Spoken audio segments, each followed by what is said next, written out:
안녕하세요. 낭만 농부입니다. 지난 1편에서 제가 코딩한 줄 몰라도 AI로 회사 업무 시스템을 만들었다는 이야기를 드렸죠. 그러면 많은 분들이 이게 가장 궁금하실 거예요. 그래서 도대체 AI한테 어떻게 시켰는데? 오늘은 바로 그 이야기입니다. 제가 AI에게 실제로 어떻게 주문했는지 그 방법을 통째로 공개하겠습니다. 잠깐 지난 편을 정리하고 갈게요. 1편에서는 앱이 만들어지는 전체 흐름을 봤습니다. 그리고 제가 가장 강조한 말이 무엇을 만들지는 내가 안다 였죠. 이번 편은 그 다음입니다. 무엇을 만들지 정했으면 이제 그걸 AI에게 어떻게 시키느냐. 바로 그 구체적인 방법을 다룹니다. 먼저 가장 중요한 마음가짐부터 말씀드릴게요. 저는 AI를 솜씨 좋은 인턴 요리사라고 생각합니다. 요리 실력은 최고예요. 그런데 우리 식당엔 오늘 처음 온 인턴입니다. 우리 가게 단골이 뭘 좋아하는지, 우리 주방 사정이 어떤지 전혀 몰라요. 그래서 시키는 대로는 정확히 만들지만 알아서 척척 해주진 않습니다. 결국 사장님인 내가 어떻게 주문하느냐가 결과를 결정합니다. 오늘 배울 4가지 원칙이 바로 그 주문법이에요. 같은 AI라도 주문에 따라 결과가 하늘과 땅 차이입니다. 식당에서 손님이 알아서 맛있게 해주세요 하면 요리사가 난감하겠죠? 앱도 똑같아요. 좋은 앱 만들어줘 하면 AI가 엉뚱한 걸 만들고 매번 결과가 달라집니다. 반대로 김치찌개, 쌓인분, 맵게 이렇게 구체적으로 주문하면 정확한 게 나오죠. 앱도 마찬가지예요. 로그인하면 리액트로 만들어줘 하면 원하는 결과가 일관되게 나옵니다. 자, 그럼 어떻게 구체적으로 주문하는지 4가지 원칙을 하나씩 보겠습니다. 첫 번째 원칙, 작게 하나씩 시키세요. 식당에서 한 상 차림을 통째로 시키지 마세요. 요리 하나씩 주문하는 겁니다. 전체 앱을 한 번에 만들어줘. 이건 나쁜 주문이에요. 대신 로그인 화면부터 만들어줘.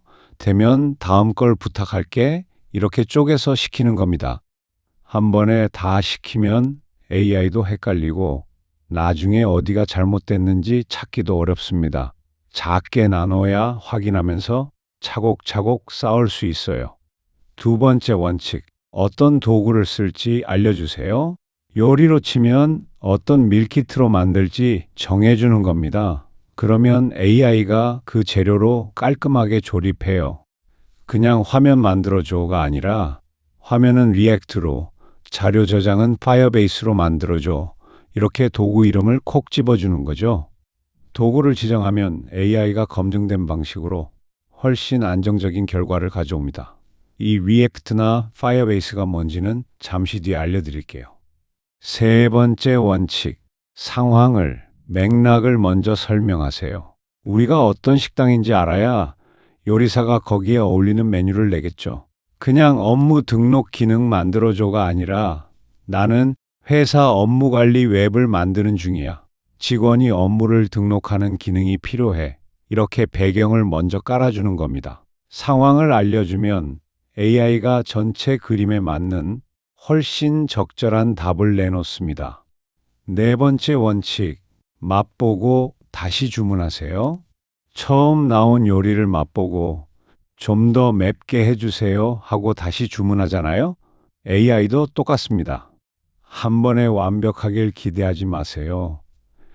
AI가 만들어 온 걸 보고 좋아. 그런데 마감일 칸도 추가해줘. 글씨는 더 크게 이렇게 고쳐달라고 하는 거예요. 한 번의 완벽은 없습니다. 보고 고치기를 반복하는 게 사실은 가장 빠른 길입니다. 자, 이 4가지 원칙을 다 합치면 이런 주문이 됩니다. 제가 실제로 쓰는 방식이에요. 나는 소규모 회사의 업무 관리 웹을 만들고 있어. 이게 맥락이죠.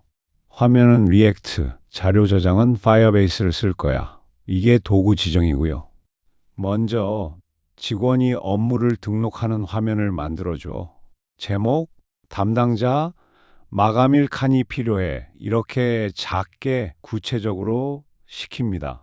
그리고 결과를 보고 다시 주문하면 네 가지 원칙이 다 들어간 완벽한 주문이 되는 거예요. 말로만 들으면 감이 안 오시죠? 실제로 어떻게 대화하는지 보여드릴게요. 제가 먼저 주문합니다. 직원이 업무를 등록하는 화면을 만들어줘. 제목, 담당자, 마감일 칸이 필요해. 그러면 AI가 화면을 만들어서 보여줍니다. 그걸 보고 제가 다시 말하죠.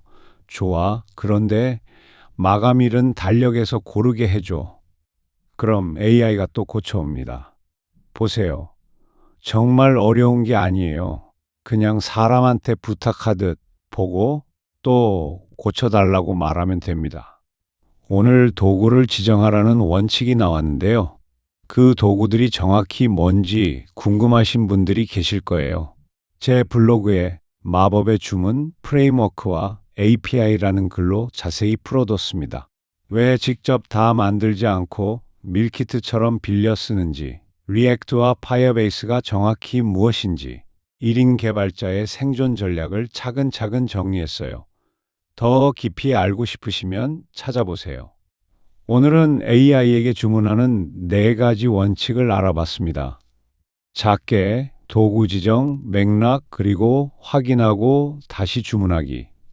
이 주문법만 익히면 여러분도 AI라는 솜씨 좋은 인턴을 부리는 사장님이 될 수 있습니다.